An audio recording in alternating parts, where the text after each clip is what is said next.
ಸ್ನೇಹಿತರೆ ನಮಸ್ಕಾರ. SR ಮತ್ತೊಂದು ವಿಡಿಯೋಗೆ ಸ್ವಾಗತ ಸುಸ್ವಾಗತ ಅಂತ ಹೇಳ್ತಾ ಸ್ನೇಹಿತರೆ, ಇವತ್ತಿನ ವಿಡಿಯೋದಲ್ಲಿ SSLC ರಿಸಲ್ಟ್ ನ ಯಾವ ರೀತಿ ಚೆಕ್ ಮಾಡ್ಬೇಕಂತ ಈ ಒಂದು ವಿಡಿಯೋದಲ್ಲಿ ತಿಳಿಸ್ಕೊಡ್ತೀನಿ. ಹಾಗಿದ್ರೆ ಸ್ನೇಹಿತರೆ, ನೀವು ನಮ್ಮ SR ಯೂಟ್ಯೂಬ್ ಚಾನಲ್ ನ ಇನ್ನೂ ಕೂಡ ಸಬ್ಸ್ಕ್ರೈಬ್ ಮಾಡ್ಕೊಂಡಿಲ್ಲ ಅಂದ್ರೆ ಸಬ್ಸ್ಕ್ರೈಬ್ ಮಾಡ್ಕೊಳ್ಳಿ. ನಾವು ಪ್ರತಿ ಒಂದು ಇಂಟ್ರೆಸ್ಟಿಂಗ್ ವಿಡಿಯೋಗಳು ನಮ್ಮ ಯೂಟ್ಯೂಬ್ ಚಾನಲ್ ಅಲ್ಲಿ ಬರುತ್ತೆ. ಸೊ ಸಬ್ಸ್ಕ್ರೈಬ್ ಮಾಡೋದ್ರಿಂದ ಮುಂದೆ ಬರುವಂತ ಒಳ್ಳೆ ವಿಡಿಯೋಗಳು ನಿಮ್ಮ ಯೂಟ್ಯೂಬ್ ಆ್ಯಪ್ನಲ್ಲಿ ಬರುತ್ತೆ ಅಂತ ಹೇಳ್ತಾ ಸ್ನೇಹಿತರೆ, ವಿಡಿಯೋನ ಸ್ಟಾರ್ಟ್ ಮಾಡೋಣ ಬನ್ನಿ. ಸ್ನೇಹಿತರೆ, ಈಗಾಗಲೇ SSLC ರಿಸಲ್ಟ್ ಯಾವಾಗ ಬಿಡ್ತಾರೆ ಅಂತ ತುಂಬಾ ವಿದ್ಯಾರ್ಥಿಗಳಲ್ಲಿ ಗೊಂದಲಗಳಿತ್ತು. ಹಾಗಿದ್ರೆ ಆ ಗೊಂದಲ ಇವತ್ತು ಕ್ಲಿಯರ್ ಮಾಡಲಿಕ್ಕೆ ಒಂದು ವಿಡಿಯೋನ ಮಾಡಿದ್ದೀನಿ. ಈಗಾಗಲೇ ಸ್ನೇಹಿತರೆ ನೋಡ್ಬೋದು, SSLC ಬೋರ್ಡ್ನಿಂದ ಒಂದು ಪ್ರಕಟಣೆ ಕೂಡ ಬಿಟ್ಟಿದ್ದಾರೆ ನೋಡ್ಬೋದು.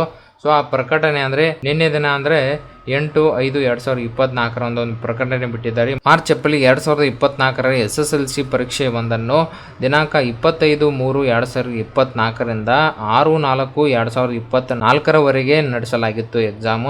ನಂತರ ಎಲ್ಲಾ ವಿಷಯಗಳ ಉತ್ತರ ಪತ್ರಿಕೆಗಳ ಮೌಲ್ಯಮಾಪನ ಕಾರ್ಯವು ಮುಕ್ತಾಯವಾಗಿರುತ್ತದೆ. SSLC ಪರೀಕ್ಷೆ 1 ಫಲಿತಾಂಶ ಪ್ರಕಟಿಸುವ ಸಂಬಂಧ ದಿನಾಂಕ 9/5/2024 ಅಂದರೆ ಇವತ್ತು ಬೆಳಿಗ್ಗೆ 10:30 ಗಂಟೆಗೆ ಕರ್ನಾಟಕ ಶಾಲಾ ಪರೀಕ್ಷೆ ಮತ್ತು ಮೌಲ್ಯ ನಿರ್ಣಯ ಮಂಡಳಿ 6ನೇ ಅಡ್ಡ ರಸ್ತೆ ಮಲ್ಲೇಶ್ವರಂ ಬೆಂಗಳೂರು ಈ ಒಂದು SSLC ಬೋರ್ಡ್ ಇಂದ ಇಲ್ಲಿ ನೋಡಬಹುದು krresults.nic.in ವೆಬ್ಸೈಟ್ ನಲ್ಲೇ ಅನೌನ್ಸ್ ಮಾಡಲಿದೆ ಅಂತ ಹೇಳ್ಬೋದು. ಸೊ ಈಗಾಗಲೇ ನೋಟಿಫಿಕೇಶನ್ ಬಿಟ್ಟಿದ್ದಾರೆ. ಸೊ ರಿಸಲ್ಟ್ ಯಾವಾಗ ಬರುತ್ತೆ ಅಂದರೆ ಇವತ್ತು ಬೆಳಿಗ್ಗೆ 10:00 ರಿಸಲ್ಟ್ ಬರುತ್ತೆ. ಸೊ ಅದರ ಲಿಂಕ್ ಕೂಡ ಡಿಸ್ಕ್ರಿಪ್ಷನ್ ಅಲ್ಲಿ ಕೊಟ್ಟಿರ್ತೀನಿ. ಸೊ ಜಸ್ಟ್ ಅದ್ರ ಮೇಲೆ ಕ್ಲಿಕ್ ಮಾಡಿದ್ರೆ ಸಾಕು, ನಿಮ್ಮ SSLC ರಿಸಲ್ಟ್ನ ನೀವು ಅಲ್ಲೇ ಚೆಕ್ ಮಾಡ್ಕೊಳ್ಬೋದು. ಸೊ ತುಂಬಾನೇ ಸಿಂಪಲ್ ಆಗಿರುತ್ತೆ. ಸೇಮ್ ಇಲ್ಲಿ ಕೊಟ್ಟಿರುತ್ತಲ್ಲ ಸ್ನೇಹಿತರೆ ನೋಡ್ಬೋದು, ಇಲ್ಲಿ PUC ನ ರಿಸಲ್ಟ್ನ ಚೆಕ್ ಮಾಡಲಿಕ್ಕೆ ಇಲ್ಲಿ ಒಂದು ಲಿಂಕ್ನ ಬಿಟ್ಟಿದ್ದಾರೆ. ಸೊ ಇದೇ ರೀತಿ ಕೆಳಗಡೆ SSLC ರಿಸಲ್ಟ್ ನೋಡೋಗೋಸ್ಕರ ಇಲ್ಲೊಂದು ಲಿಂಕ್ನ ಬಿಡ್ತಾರೆ. ಜಸ್ಟ್ ಅದರ ಮೇಲೆ ಕ್ಲಿಕ್ ಮಾಡ್ಕೊಳ್ಬೇಕಾಗುತ್ತೆ. ಜಸ್ಟ್ ಇದೇ ರೀತಿ ರಿಜಿಸ್ಟ್ರೇಷನ್ ನಂಬರ್ ಇರುತ್ತೆ. ನಂತರ ನೀವು ಸಬ್ಮಿಟ್ ಅಂತ ಕೊಟ್ಟರೆ ಏನಾಗುತ್ತೆ, ನಿಮ್ಮ ರಿಸಲ್ಟ್ ಇಲ್ಲಿ ನೀವು ನೋಡ್ಬೋದು. ಸೇಮ್ PUC ರಿಸಲ್ಟ್ ಯಾವ ರೀತಿ ಚೆಕ್ ಮಾಡ್ತೀರಾ ಅದೇ ರೀತಿ ಕೆಳಗಡೆ ಇಲ್ಲಿ ಕೊಡ್ತಾನೆ.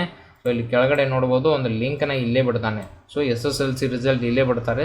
ಸೊ ಜಸ್ಟ್ ಅದರ ಮೇಲೆ ಕ್ಲಿಕ್ ಮಾಡಿದ್ರೆ ನಿಮ್ಮ ರೋಲ್ ನಂಬರ್ ಆಗಿರ್ಬೋದು, ನಿಮ್ಮ ರಿಜಿಸ್ಟ್ರೇಷನ್ ನಂಬರ್ನ ಹಾಕ್ಕೊಂಡು ನಂತರ ನೀವು ಸಬ್ಮಿಟ್ ಕೊಟ್ಟರೆ ನಿಮ್ಮ ರಿಸಲ್ಟ್ ನೀವೇ ನೋಡ್ಕೊಳ್ಬೋದು. ಇದರ ಬಗ್ಗೆ ಹೆಚ್ಚಿನ ಮಾಹಿತಿಗಾಗಿ ಬೇಕಾದರೆ ಕಮೆಂಟ್ ಮೂಲಕ ಕೇಳ್ಬೋದು ಸ್ನೇಹಿತರೆ, ಅಲ್ಲೇ ನಾನು ಉತ್ತರ ಕೊಡ್ತೀನಿ ಅಂತ ಹೇಳ್ತಾ. ಸೊ ಪ್ರತಿ ಒಂದು ವಿದ್ಯಾರ್ಥಿಗಳಿಗೂ ಕೂಡ ಇದನ್ನ ಶೇರ್ ಮಾಡಿ ವಿಡಿಯೋ.